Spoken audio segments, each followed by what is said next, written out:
오늘 말씀은 민수기 32장 16절부터 42절입니다. 그들이 모세에게 가까이 나와 이르되 우리가 이곳에 우리 가축을 위하여 우리를 짓고 우리 어린 아이들을 위하여 성읍을 건축하고 이 땅에 원주민이 있으므로 우리 어린 아이들을 그 견고한 성읍에 거주하게 한 후에 우리는 무장하고 이스라엘 자손을 그곳으로 인도하기까지 그들의 앞서 가고 이스라엘 자손이 각기 기업을 받기까지 우리 집으로 돌아오지 아니하게 싸우며 우리는 요단 이쪽 곧 동쪽에서 기업을 받았사오니 그들과 함께 요단 저쪽에서는 기업을 받지 아니하겠나이다. 모세가 그들에게 이르되 너희가 만일 이 일을 행하여 무장하고 여호와 앞에서 가서 싸우되 너희가 다 무장하고 여호와 앞에서 요단을 건너가서 여호와께서 그의 원수를 자기 앞에서 쫓아내시고 그 땅이 여호와 앞에 복종하게 하시기까지 싸우면 여호와 앞에서나 이스라엘 앞에서나 무죄하여 돌아오겠고 이 땅은 여호와 앞에서 너희의 소유가 되리라마는 너희가 만일 그같이 아니하면 여호와께 범죄함이니 너희 죄가 반드시 너희를 찾아낼 줄 알라. 너희는 어린아이들을 위하여 성읍을 건축하고 양을 위하여 우리를 지으라. 그리하면 너희의 입이 말한 대로 행하라. 갓 자손과 루벤 자손이 모세에게 대답하여 이르되 주의 종들인 우리는 우리 주의 명령대로 행할 것이라. 우리의 어린 아이들과 아내와 양떼와 모든 가축은 이곳 길르앗 성읍들에 두고 종들은 우리 주의 말씀대로 무장하고 여호와 앞에서 다 건너가서 싸우리이다. 이에 모세가 그들에 대하여 제사장 엘르아살과 눈의 아들 여호수아와 이스라엘 자손 지파의 수령들에게 명령하니라. 모세가 그들에게 이르되 갓 자손과 루벤 자손이 만일 각각 무장하고 너희와 함께 요단을 건너가서 여호와 앞에서 싸워서 그 땅이 너희 앞에 항복하기에 이르면 길르앗 땅을 그들의 소유로 줄 것이니라. 그러나 만일 그들이 너희와 함께 무장하고 건너지 아니하면 그들은 가나안 땅에서 너희와 함께 땅을 소유할 것이니라. 갓 자손과 루벤 자손이 대답하여 이르되 여호와께서 당신의 종들에게 명령하신 대로 우리가 행할 것이라. 우리가 무장하고 여호와 앞에서 가나안 땅에 건너가서 요단 이쪽을 우리가 소유할 기업이 되게 하리이다. 32절까지입니다. 예. 하나님과의 약속을 지키라는 제목으로 은혜를 나누고자 합니다. 사랑하는 성도 여러분, 사람은 누구나 약속을 하면서 살아갑니다. 그러나 문제는 약속을 쉽게 하고 쉽게 잃어버린다는 것입니다. 사람과의 약속도 중요하지만 하나님과의 약속은 더욱 중요합니다. 왜냐하면 하나님은 우리의 말과 중심을 다 보시는 분이시기 때문입니다. 오늘 본문에서는 루벤, 갓, 그리고 므낫세 반지파가 등장합니다. 이들은 요단 동편 땅이 좋아 보이자 그 땅에 머물기를 원했습니다. 하지만 그들의 선택은 단순한 선택이 아니라 하나님 앞에서의 약속이 요구되는 상황이었습니다. 이 본문을 통해서 우리는 하나님과의 약속을 어떻게 지켜야 하는가를 배우게 되는 것입니다. 우선 하나님 나라의 건설을 삶의 우선순위에 두라는 것입니다. 루벤과 갓 자손은 요단 동편 길르앗 땅에 분깃을 달라고 합니다. 그것은 그곳에 머물고 영적 전투를 하지 않겠다는 뜻이 아니라고 해명합니다. 형제들과 함께 요단 서편에서의 싸움을 마칠 때까지 함께 하겠다고 약속합니다. 이들은 자기의 유익만 생각한 것이 아니라 하나님 나라 전체를 위하여 공동체의 책임을 감당하겠다는 의미입니다. 우리는 항상 자기 가족, 자기 교회만을 생각하는 영적 이기주의에 빠질 수가 있습니다. 사실 이런 태도가 한국 교회를 약화시키고 있습니다. 하나님 나라 전체를 생각하고 같이 영적 전투를 해야 한다는 것을 기억해야 합니다. 너희는 먼저 그의 나라와 그의 의를 구하라고 말씀하십니다. 그러면 이 모든 것을 더하시리라고 약속하십니다. 먹고 사는 문제만 신경 쓰고 하나님 나라를 생각하지 않는다면 신앙도 잃고 오히려 돈의 노예가 될 수 있는 것입니다. 르우벤과 갓 자손은 먼저 가축을 위한 우리와 가족을 위한 성읍을 세우겠다고 말합니다. 그와 동시에 중요한 고백을 하는데 우리는 무장하고 이스라엘 자손보다 앞서 나가 싸우겠다고 하는 것입니다. 네. 먼저 자기 땅을 챙기겠다는 것이 아니고 하나님 나라의 완성을 위해 먼저 헌신하겠다는 결심입니다. 마태복음 6장 33절에 너희는 먼저 그의 나라와 그의 의를 구하라고 합니다. 어느 농부가 있었습니다. 그는 매년 수확철이 되면 교회 봉사를 미루었습니다. 이유는 항상 같았습니다. 지금은 바빠서 나중에 하겠습니다. 그러던 어느 해 큰 태풍이 와서 농작물이 모두 망해버렸습니다. 그때 그는 깨달았습니다. 나는 하나님 나라보다 내 일을 먼저 두고 살았구나. 그 후 그의 삶의 우선순위는 바뀌었습니다. 그리고 신기하게도 그의 삶에는 점점 하나님의 은혜가 회복되기 시작했습니다. 사랑하는 성도 여러분, 우리는 무엇을 먼저 두고 살아가고 있습니까? 돈입니까? 가족입니까? 아니면 하나님 나라입니까? 하나님의 나라를 먼저 두는 삶이 약속을 지키는 삶입니다.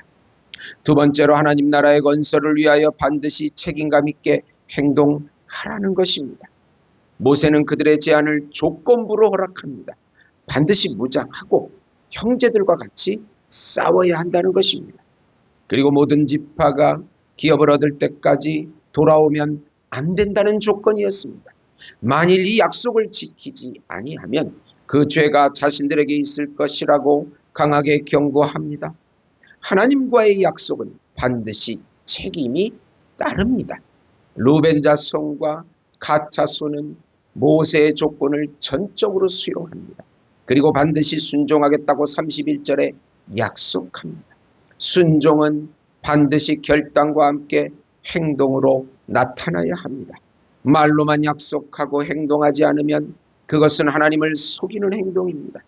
우리는 하나님의 자녀입니다. 자녀는 반드시 예수님을 의지하고 사명을 감당해야 합니다.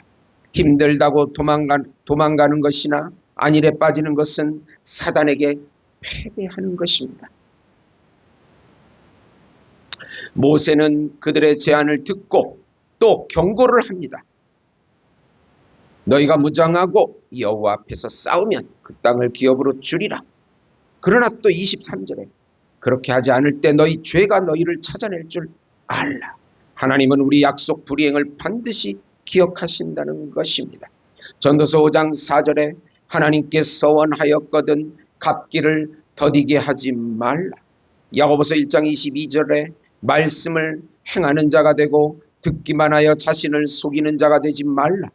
한 청년이 하나님께 기도했습니다. 하나님, 이번 시험만 붙게 해주신다면 제가 교회 봉사 열심히 하겠습니다. 그는 시험에 합격했습니다. 하지만 시간이 지나면서 약속을 잃어버렸습니다. 몇 년 후 그는 신앙적으로 큰 침체를 겪게 되었고 그때 깨달았습니다. 나는 하나님께 한 약속을 지키지 않았구나. 그는 회개하고 다시 하나님께 돌아왔습니다.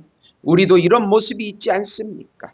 이번 일만 해결되면 헌신하겠습니다. 이 문제만 지나가면 하나님께 더 가까이 가겠습니다. 그러나 중요한 것은 말이 아니라 행동입니다.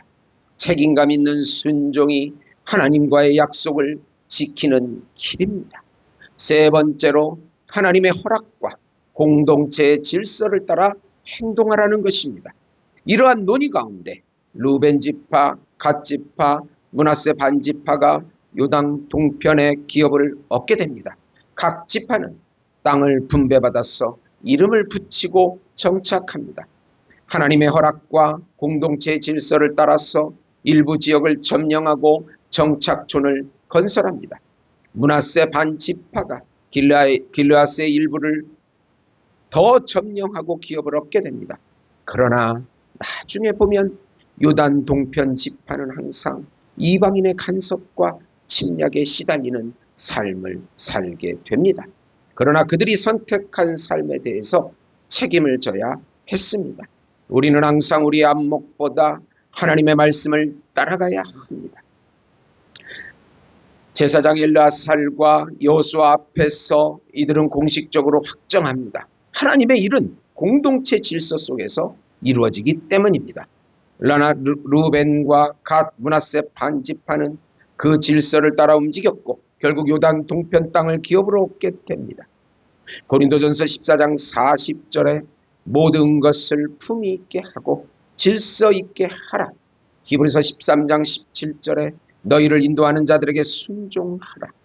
어떤 성도가 하나님께 큰 비전을 받았다고 말하며 혼자 일을 시작했습니다. 그러나 공동체와 상의하지 않고 독단적으로 진행하다가 결국 실패하고 말았습니다. 반면 다른 한 사람은 같은 비전을 가지고 있었지만 교회와 상의하고 기도하고 질서 속에서 진행했습니다. 결국 그 사역은 아름답게 열매를 맺었습니다. 차이가 무엇입니까? 질서와 순종의 차이입니다. 사랑하는 성도 여러분, 하나님의 일은 혼자 하는 것이 아닙니다. 교회 안에서, 공동체 안에서, 하나님이 세우신 질서 안에서 이루어집니다. 질서를 무시한 열심은 오히려 하나님의 뜻을 거스를 수 있습니다. 사랑하는 성도 여러분, 오늘 말씀을 통해 우리는 분명히 배웁니다. 하나님과의 약속은 가볍지 않습니다. 하나님의 나라를 삶의 우선순위에 두라는 것이고 책임감 있게 행동으로, 책임감 있는 행동으로 약속을 지키는 것이고 하나님의 질서와 공동체 안에서 순종하라는 것입니다. 민수기 32장 23절에 너희 죄가 너희를 찾아낼 줄 알라. 이 말씀은 두려움을 주려는 것이 아니라 하나님 앞에서 약속을 지키고 정직하게 순종하라는 사랑의 경고인 것입니다. 오늘도 우리 하나님께 약속했지만 지키지 못한 것들이 혹시 있습니까? 다시 한번 헌신으로 약속한 것들, 기도로 약속한 것들, 순종으로 결단한 것들, 이 모든 것들을 생각하면서 다시 한번 하나님 앞에 결단하는 시간이 되시길 예수님의 이름으로 축원드립니다. 이것이 바로 하나님의 나라를 세우는 방법이기 때문입니다. 기도하시겠습니다. 하나님 아버지, 모든 것을 하나님의 약속을 따라서 순종하게 하시고 공동체의 질서에 또 순종하게 하셔서 하나님 나라의 건설을 해나갈 수 있도록 인도해 주시옵시고 하나님 우리 한국교회를 불쌍히 여겨주시고 우리 교회를 불쌍히 여겨주시고 남아공 예수목장교회가 순적히 건축되게 하시고 하나님 우리 선교사님들의 삶을 지켜주시옵소서. 거짓 성형 명사상 동성애가 떠나가게 해 주시옵소서. 우리나라에 있는 외국인 300만 외국인 근로자들을 불쌍히 여겨주시옵소서. 우리 청년들도 불쌍히 여겨주시옵소서. 예수님의 이름으로 기도드립니다. 아멘.